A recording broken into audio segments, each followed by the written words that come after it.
Does your cat view you as a friend, perhaps a best friend? Or are you simply the person they tolerate? Are you the two-legged cat that your pet is still trying to understand? In this material, we'll talk about what cats think of their owners, and if you and your cat's mind can truly pass for a best friend. Interesting topic, and perhaps a bit of a fun one. I've got you covered. Stay tuned.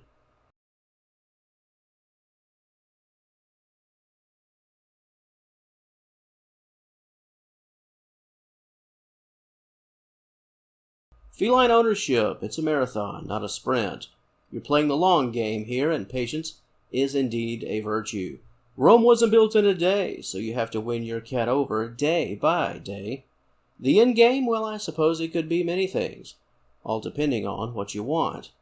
However, if the goal is friendship, for a cat to view you as a friend, it really all starts with the proper foundation, building that bond of trust and loyalty through actions, your positive and responsible actions, demonstrating to your pet each day that you're not only the protector, a person they can look to for that gentle hand and gentle voice, but your pet needs to know they can trust you with and for their essential needs.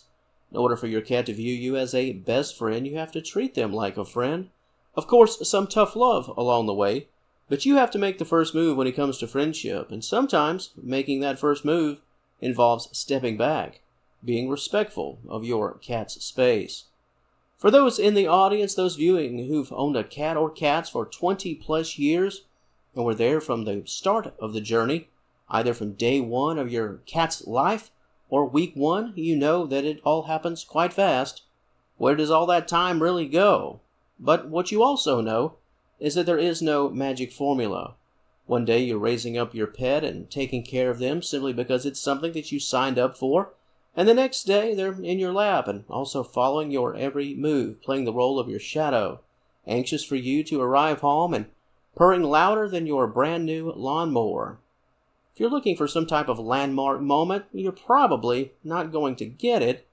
The friendship type relationship, it's all about building it up brick by brick, day after day of trust, day after day of care, and providing your cat with those essential needs. Your pet will go from general appreciation to the realization that, in short, they can't really live without everything that you bring to the table. They'll find it difficult to live without the structure and the routine that you've given them.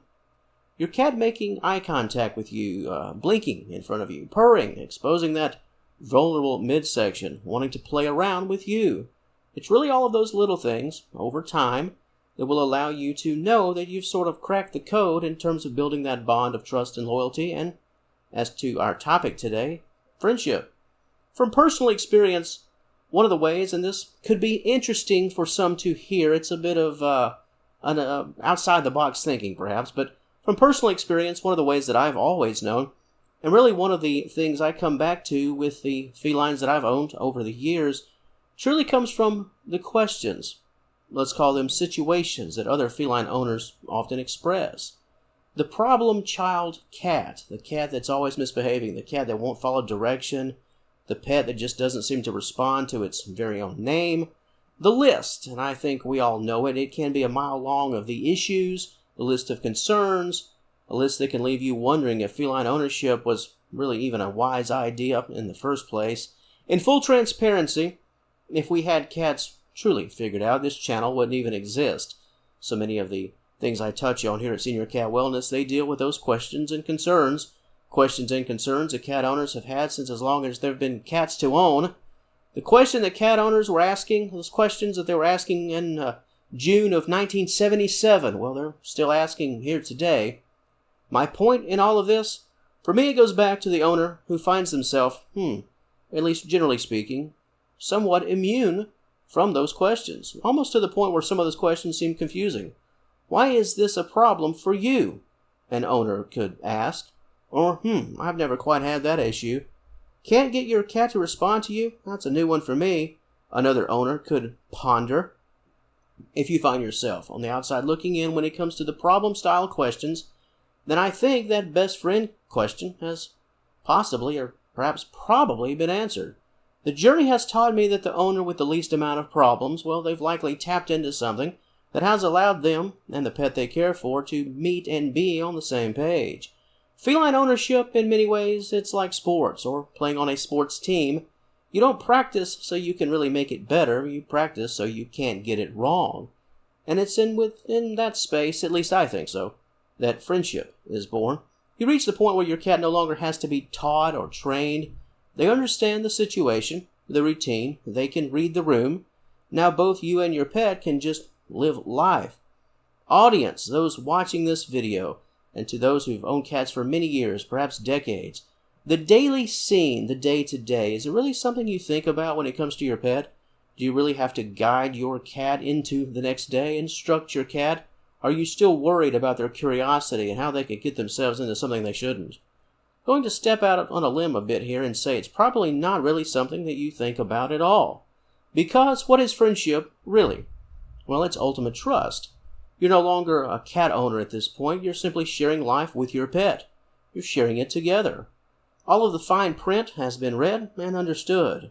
To the question, does my cat think we're best friends? I think when the basic questions, and even not so basic questions, about feline ownership are no longer asked, no longer pondered, I think that's when you know that you've reached a new level, and your cat, as they say, is now part of the family.